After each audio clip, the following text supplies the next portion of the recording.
Master minds commerce చదవాలనుకునే 10th inter విద్యార్థుల తొలి ఎంపిక.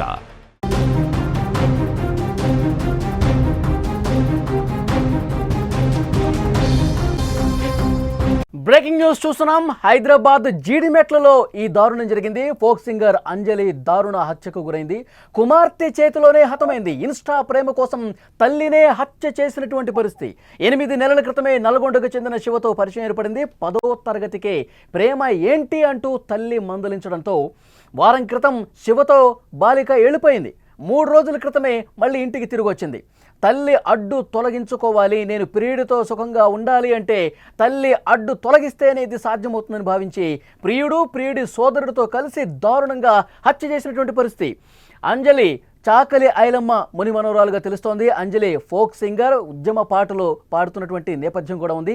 జీడిమెట్లో దారుణానికి సంబంధించిన వార్త మనం చూస్తున్నాం. ప్రముఖ ఉద్యమ గాయని ఫోక్ సింగర్ అంజలి సొంత కూతురు చేతిలోనే దారుణంగా హత్యకు గురైనటువంటి పరిస్థితి ఉంది.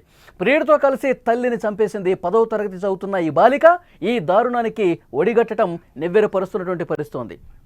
అంటే ముగ్గురు కూడా మైనర్లు. తల్లి అంజలిని చంపిన వాళ్ళలో కూతురు మైనరే, ఆ ప్రియుడు ఎవరైతే ఉన్నారో అతను మైనరే, అతనికి సహకరించిన ప్రియుడి బ్రదర్, ముగ్గురు కూడా మైనర్లే ఇంత దారుణానికి హత్య చేసి చంపేంతటువంటి దారుణానికి ఒడిగట్టిన పరిస్థితుంది. అంటే మైనర్ల మెంటాలిటీ ఏ విధంగా ఉంది, వాళ్ళు సైకలాజికల్గా ఏంటి వాళ్ళ ప్రవర్తన, దీని గురించి మనం కొంత లోతుగా డిస్కస్ చేసే ప్రయత్నం చేద్దాం.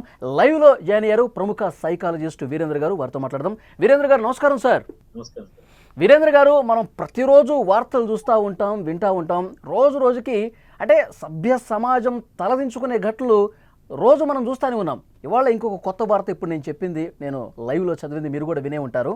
10వ తరగతి సార్, మైనర్ కన్న కూతురే తల్లిని దారుణంగా ఒక సుత్తితో తీసుకుని, ఒక ఆయుధం తీసుకుని తల మీద మోది పీకతో కత్తితో కోసి, అంటే కనిపించినటువంటి ఆ ప్రేమ కూడా ఏమైపోయిందో అర్థం కాని పరిస్థితి. ఎలా చూస్తారు సార్ ఆ మైనర్ల మెంటాలిటీని, మీరు ఎట్లా చెప్తారు? అంటే ఇప్పుడు ఇట్లాంటి హత్యలు చేసే లక్షణం ఉన్న వాళ్ళ స్టేట్ ఆఫ్ మైండ్ ఆల్రెడీ వాళ్ళకి మెంటల్ హెల్త్ ఇష్యూ ఉంటుందండి. అన్ఫార్చునేట్ ఏంటంటే మనకు మెంటల్ హెల్త్ కి సంబంధించి ఎక్కువ అవేర్నెస్ మన సమాజంలో పిల్లలు టీనేజ్ వయసులో వచ్చినప్పటి నుంచి అవి చాలా ప్రిడామినెంట్ గా వాళ్ళ ప్రవర్తనలో, వాళ్ళ మాటల లోపల, వాళ్ళ ప్రవర్తనలోనే మనకు కనిపిస్తూ ఉంటుంది. కానీ వాటికి పట్ల ఎట్లా గుర్తించాలి? ఇట్లాంటి ప్రవర్తన ఉన్నప్పుడు మన నిజంగానే అది మానసిక సమస్యనా? లేదు ఏంది పీరియడ్ ఫేజ్ టీనేజ్‌లో ఒక ఫేజ్ అనుకోని చాలా మంది ఇగ్నోర్ చేస్తుంటారు. సో, ఆ ఇగ్నోరెన్స్‌లో భాగంగానే ఐ థింక్ ఈ అమ్మాయి వాళ్ళ తల్లిని చంపించుండొచ్చు. అయితే ఇప్పుడు తల్లిని చంపే కంటే ముందు వాళ్ళ ఫ్యామిలీ స్టేట్ ఆఫ్ సిట్యుయేషన్ ఏందో మనకు తెలీదు. మేజర్‌గా ఇట్లాంటి సంఘటనలు ఎప్పుడు జరుగుతాయంటే ఆహ్, టీనేజర్‌కి మెంటల్ హెల్త్ ఇష్యూ గ్యారంటీ‌గా ఉండి ఉంటది. రెండోదేంటంటే ఫ్యామిలీ నేచర్ ఎట్లా ఉందో మనకు తెలీదు. ఇందులో ఇట్లాంటి సంఘటనలు మాత్రం ఒక డిస్‌ఫంక్షనల్ హోమ్ అంటే ఇంట్లో తల్లి, తండ్రి తర్వాత పిల్లలు వాళ్ళ మధ్య అవగాహన ఎట్లా ఉందో మనకు తెలీదు. వాళ్ళ మధ్యలో ఎలాంటి డిస్టర్బెన్సెస్ నడుస్తున్నాయో మనకు తెలీదు. కానీ ఇట్లాంటి హత్యలు జరగడానికి ప్రధాన కారణం రీసెర్చ్ ఏం చెప్తదంటే, ఒక డిస్‌ఫంక్షనల్ హోమ్ ఉన్న హోమ్‌లోనే ఇలాంటి లక్షణాలు ఉన్న వ్యక్తులు తయారవుతారు. ఇలాంటి సంఘటనలు కూడా అలాంటి వాళ్ళ ఇంట్లోనే జరుగుతది. అలాంటి వాళ్ళ ఇళ్ళలోనే కుటుంబాల సభ్యులకు ఎవరికి గూడా ఒక ప్రాపరు హార్మోనియస్ కమ్యూనికేషన్ ఉండదు. తర్వాత రెగ్యులర్గా ఎవరు తల్లిదండ్రులు పిల్లల మంచి కోసమే చెప్తా ఉంటారు. వాళ్ళు ఏదైనా మందులించారంటే మనకు బాగు కోసమే చెప్తా ఉంటారు. ఇలాంటి ఆలోచన స్థాయి అనేది వాళ్ళకి లేదంటారా? అంటే యాక్చువల్గా మైనర్లు ఆ స్థాయిలో ఆలోచించరు. కాకపోతే చంపే వరకు వచ్చిందంటే పరిస్థితి వేరేలా ఉంది. అని అదే. అంటే మనం దీన్ని జనరల్‌గా టీనేజ్ అందరూ ఇట్లే ఉంటారని మనం ఒక ఘటన గట్టి చెప్పలేము. ఇలాంటి హత్య ఆహ్, వరకు కూడా వెళ్ళగలిగే స్టేట్ ఆఫ్ మైండ్ ఉంది అనంటే, వాళ్ళ మానసిక స్థితి సరిగ్గా ఉండదనే అర్థం జేసుకోవాలి మనం. ఇంకోటి తల్లిదండ్రులకు, పిల్లలకు మధ్య ఉన్న కమ్యూనికేషన్ ప్యాటర్న్. అంటే పిల్లలు పెరుగుతున్న క్రమం లోపల తల్లి పిల్లలు ఏ రకంగా మాట్లాడుకుంటున్నారు? తర్వాత తల్లి వాళ్ళ మధ్య కమ్యూనికేషన్ ఎట్లా ఉంది?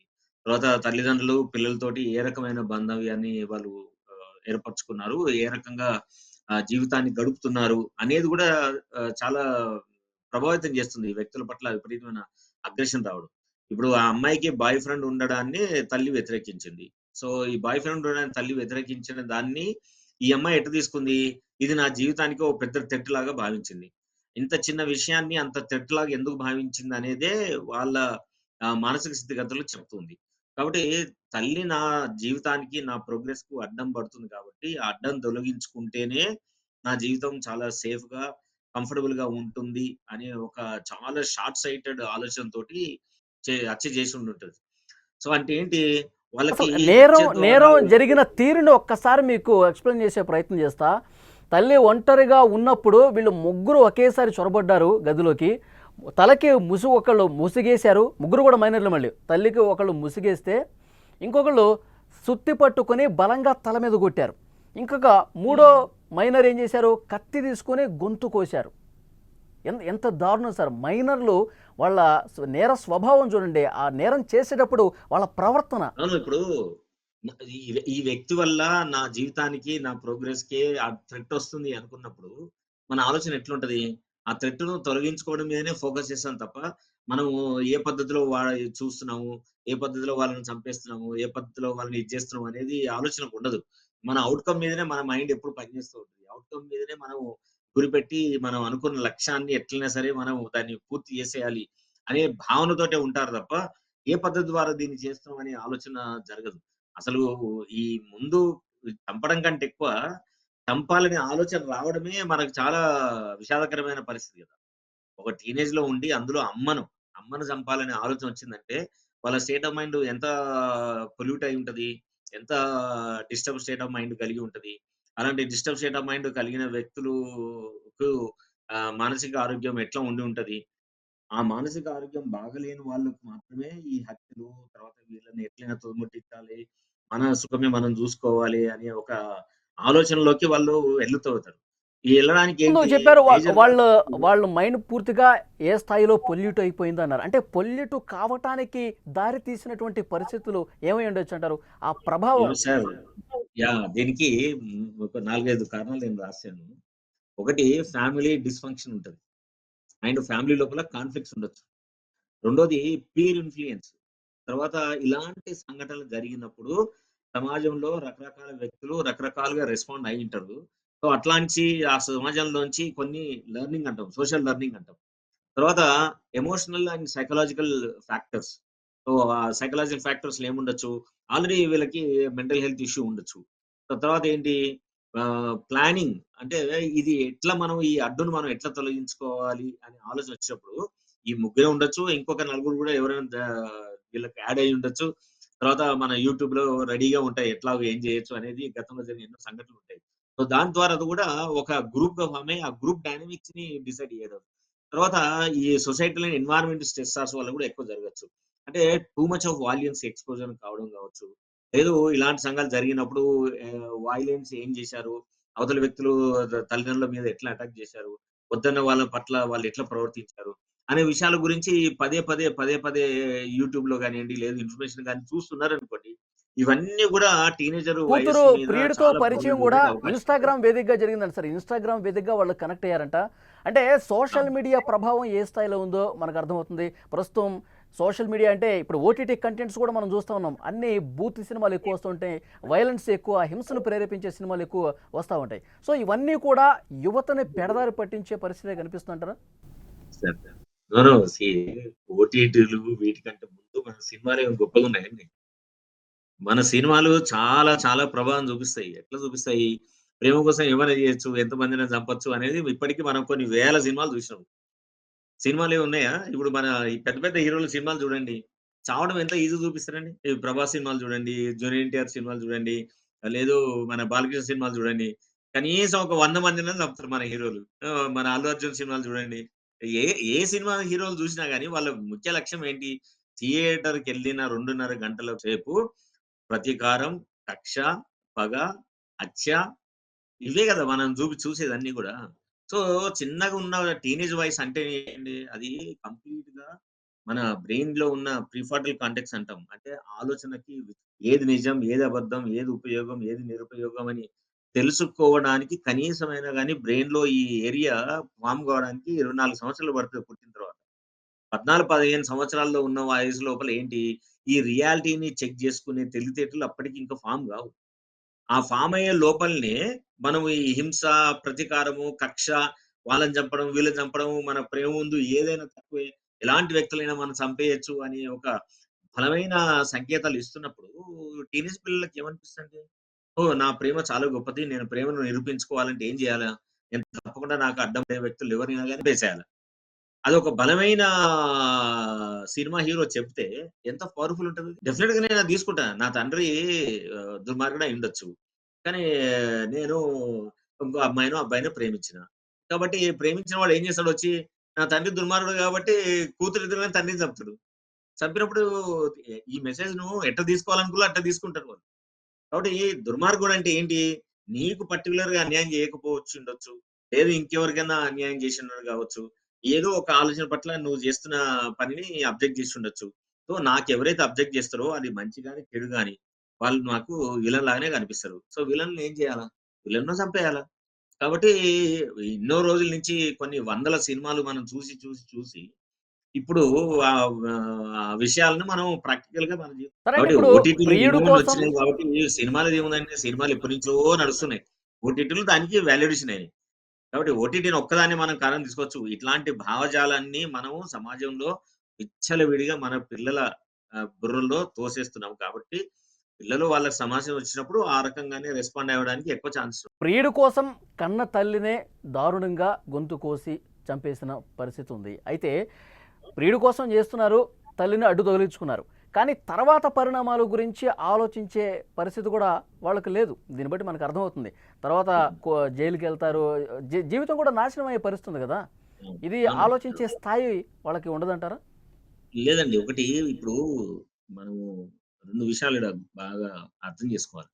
హత్యలు చెయ్యాలి అనే ఆలోచన వచ్చిన వాళ్ళకి ఎవ్వరైనా సరే, వాళ్ళ ఐక్యూ లెవెల్స్ ఇంపేర్ అయితాయి. చాలా మినిమల్ ఉంటాయి. సంఘటన మీదే ఫోకస్ చేస్తారు తప్ప, సంఘటన తర్వాత జరిగే కాన్సీక్వెన్స్‌కి సంబంధించి వాళ్ళు అనుకున్నది మాత్రమే ఆలోచించగలుగుతారు. కాబట్టే హత్య చేసిన తర్వాత వాళ్ళేమనుకుంటారు, ఈ హత్యను ఇంకా కొన్ని విషయాల్లో ఇప్పుడంటే వాళ్ళకి తెలిసిపోయింది. వాళ్ళు దొరికిపోయారు. వాళ్ళు ఒప్పుకున్నారు. అవన్నీ జరుగుతాయి. కానీ నిజానికైతే ఏం చేస్తారు, వాళ్ళు హత్య చేసే కంటే ముందు ఓ ప్లాన్ ఏస్తారు. ప్లాన్ చేసుకొని మనం ఇట్లా చేసి మనం అన్నిటిని గుర్తులు చెరిపిద్దాం. ఎవరు మనల్ని గుర్తుపట్టరు అనుకుంటారు. అంటే గుర్తుపట్టకుండా మనం చేస్తున్నామని వాళ్ళకు వాళ్ళే నమ్మించుకుంటారు. దీన్నేమంటే సైకాలజీలో కాగ్నిటివ్ బయాస్ అని అంటాం. లేదు కన్ఫర్మేటివ్ బయాస్ అంటాం. అంటే మనం చేస్తున్న పని మనకు నచ్చినప్పుడు, మనం ఎట్లా చేస్తే నచ్చుతుందో అలాంటి విషయాలే మనం మాట్లాడుకుంటాం. అలాంటి విషయాలే మనతో మనం చర్చించుకుంటాం. అలాంటి విషయాలే యూట్యూబ్‌లో చూస్తాం. అలాంటివి న్యూస్‌నే మనం చూస్తాం. దాంతోటి ఏమవుతుంది, మన బ్రెయిన్ మననే మోసం చేస్తది. సో, అందుకోసమని వాళ్ళు కాన్సిక్వెన్స్ వదిలేసి, వాళ్ళ ప్రేమకు సంబంధించి ఎంత కమిట్మెంట్ ప్రేమ పట్ల ఉందో చూపించుకోవడానికి, వాళ్ళు అట్లాంటి హత్యలు చేయడానికైనా సరే, ఇంకేదైనా దుర్మార్గం చేయడానికైనా సరే, రెడీగా తయారవుతారు.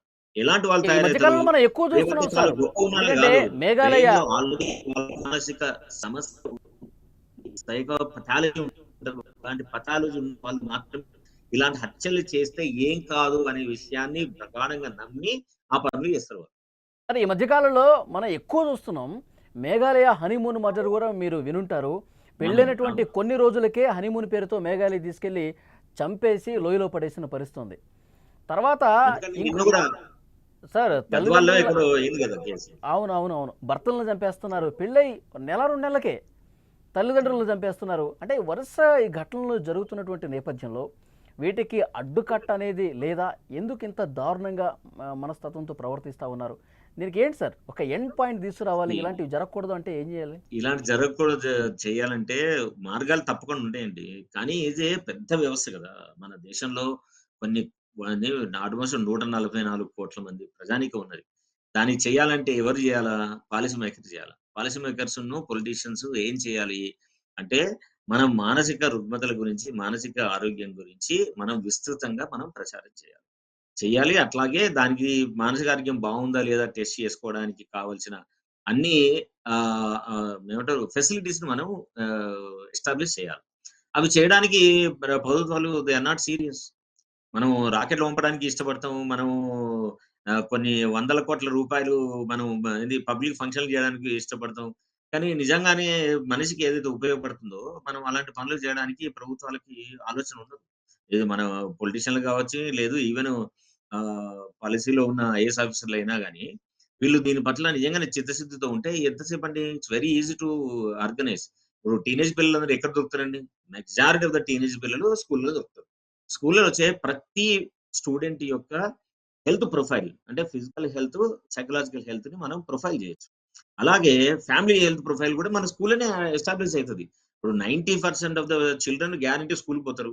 లేదా అడల్ట్ అయితే కాలేజ్‌కెళ్తారు. సో, ప్రతి ఇన్‌స్టిట్యూషన్‌లో ఉన్న ప్రతి స్టూడెంట్ యొక్క ఫ్యామిలీ హెల్త్ ప్రొఫైలు, అది psychological as well as the physical, అలాగే పేరెంట్స్‌ది మొత్తం ఫైల్ చేసి పెట్టామనుకోండి. వాళ్ళు మనకు చిన్నప్పుడే దొరికిపోతది. వాళ్ళకు ఏమి మెంటల్ హెల్త్ ఇష్యూస్ ఉన్నాయో.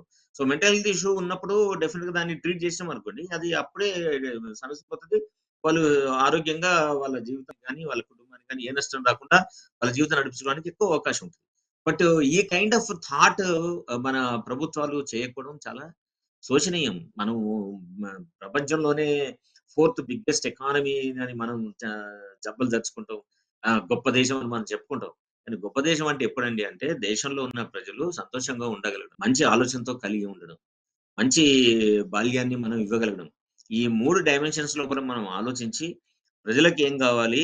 ప్రజలకి ఏం చేస్తే మన సమాజం శాంతియుతంగా ఉంటుందో అని ఆలోచించగలిగితే, తప్పకుండా మనం ఇది ఇదేంది దాన్ని ప్రివెన్షన్ జేయొచ్చు. ఈ హత్యలు పిల్లలు టీనేజ్ లెవెల్‌లో ఉన్నవాళ్ళు హత్యలు జేయకుండా తప్పకుండా ఆపగలిగే విషయమే తప్ప, ఆపలేనిది విషయం కాదు. ఇది కేవలం మన ప్రభుత్వాలు దీని పట్ల నిర్లక్ష్యం ఉండడం వల్లనే ఇది జరుగుతుంది. Thank you very much Virendra గారు, మంచి ఇన్ఫర్మేషన్ అందించారు. అది వాళ్ళ పిల్లల్లో చిన్నప్పటి నుంచే స్కూల్ స్థాయిలోనే వాళ్ళ మెంటల్ హెల్త్ అనేది సరిచేయాల్సినటువంటి అవసరం ఉంది. తల్లిదండ్రులు చిన్నప్పటి నుంచి పిల్లల పట్ల వాళ్ళు ఏ విధంగా ఉంటున్నారు, వాళ్ళు ఏం చూస్తున్నారు, ఏం చేస్తున్నారు ఒక గంట కనిపెట్టాలి. సో తల్లిదండ్రుల పెంపకంతో పాటు స్కూల్ స్థాయిలోనే దీన్ని కొంత జాగ్రత్తగా పరిశీలించాల్సినటువంటి అవసరం ఉందని చెప్పి తెలుస్తోంది.